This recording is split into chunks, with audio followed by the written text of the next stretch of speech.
नमस्कार, मैं मणि वैष्णव। हम समझदार इतने हैं कि उनका झूठ पकड़ लेते हैं, मगर हम दीवाने भी इतने हैं कि फिर यकीन कर लेते हैं। मोदी जी इस देश के प्रमुख हैं और हम उनका पूरा सम्मान करने का प्रयास करते हैं। जनता राष्ट्र प्रमुख होने के नाते उनके हर निर्देश का समय असमय पालन करती है। यहाँ तक कि जनता ने थाली ताली पीटने और दिया जलाने जैसे निर्देशों का भी स्वैच्छिक रूप से न सही तो एक दूसरे को देखकर ही सही, मगर पालन तो किया।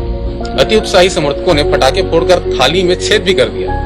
आप याद करिए, जब मोदी जी ताली थाली और दिया जलाने कहते हैं तो सबसे बड़ी चर्चा का विषय क्या होता है? इसका फायदा क्या होगा या इसका नुकसान क्या होगा? मासूम जनता कहती थी कि फायदा अगर नहीं भी है तो नुकसान भी नहीं है, इसलिए यह सब करने में कोई समस्या भी नहीं, इसलिए क्यों न किया जाए। मगर कल मोदी जी के उद्बोधन के समय इन निर्देशों के चुपचाप पालन करने का भयंकर नुकसान प्रकट हुआ। अपनी हर बात को मानते देख मोदी जी ने जनता के सामने इतना बड़ा झूठ बोल दिया जिसकी कल्पना भी नहीं की जा सकती थी। उन्होंने साफ तौर पर झूठ बोल दिया कि कोरोना के देश में आने से पहले ही हम एयरपोर्ट पर जांच शुरू कर चुके थे। एक कोरा सफेद और स्पष्ट झूठ। जनता के विश्वास का इतना बड़ा दुरुपयोग, विश्वास की इतनी बड़ी हत्या शर्मनाक है, निंदनीय है। हमें पता है कि झूठ बोलने से भाजपा और मोदी जी को पाप लगना बंद हो चुका है, मगर यह झूठ असहनीय है। पूरा देश यह जानता है कि यदि एयरपोर्ट पर केंद्र सरकार विदेशों से आने वालों की जांच कर लेती और उन्हें क्वारंटाइन या आइसोलेट कर देती तो देश में 377 मौतें, 11,000 से ज्यादा लोग संक्रमित और 1 अरब 30 करोड़ लोग भयभीत नहीं रहते। श्री राहुल गांधी जी ने आज से बहुत पहले 12 फरवरी को आगाह करते हुए कहा था कि यह वायरस हमारे लोगों और अर्थव्यवस्था के लिए एक बहुत बड़ा खतरा साबित होगा। मेरे विचार सरकार इसे गंभीरता से नहीं ले रही है, इस पर कड़े कदम उठाने चाहिए।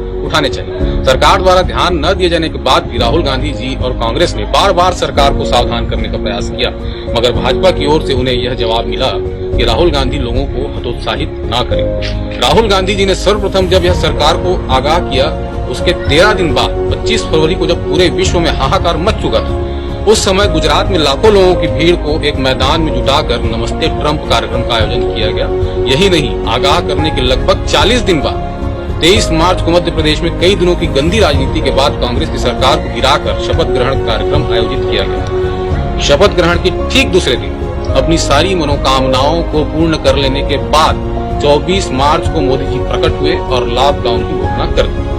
मैं फिर से दोहराना चाहूंगा, मध्य प्रदेश में शपथ ग्रहण के ठीक दूसरे दिन मोदी जी द्वारा लॉकडाउन की घोषणा की गई। अब आप खुद समझ सकते हैं कि किस बात का इंतजार किया जा रहा था। सरकार के लिए प्राथमिकता आप है या सत्ता?